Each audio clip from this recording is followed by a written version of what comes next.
Baba wa Taifa, Rais wa Jamhuri wa Kenya, niko tu na maswali kama tatu.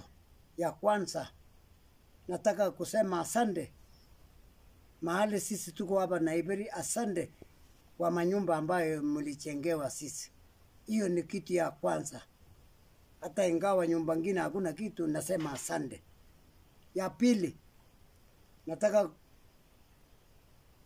kuuliza wewe Baba wa Taifa, nimejaribu nipate wewe lakini imekuwa ngumu, na nimeamua ya kwamba mimi kama msasa wa Kelvin Kiptum nataka kuuliza wewe swali ya pili ya kwamba tuliitwa na Ababu Namwamba tarehe 20 mwezi wa 3 2024 tukaenda Riata House.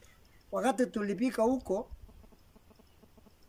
tukaongea, Ababu Namwamba wakasema, akaambia sisi ya kwamba tunataka kupatia nyinyi pesa ya malilio, ambaye hata mpaka saa hii ndio mimi nilikuwa nataka ni kuuliza wewe.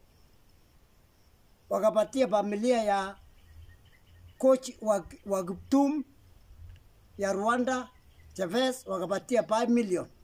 Niliona kwa macho yangu na bibi yangu. Mpaka saa hii hatuchapewa yetu.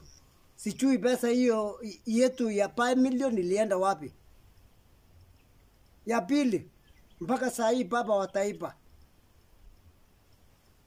kibo ya Kiptum alikufa, mpaka saa hii hatujapata results. Hii ni mwaka wa pili. Ya tatu, gari ya mtoto yangu ile alipata accident, mpaka saa hii nimezungushwa mpatu iko Kaptagat. Sijui yose kwa huko au nini, mpaka nimeweka mkono yangu juu, wache hiyo gari. Ni hayo tu, sina mengi ya kusema. Asante Baba wa Taifa.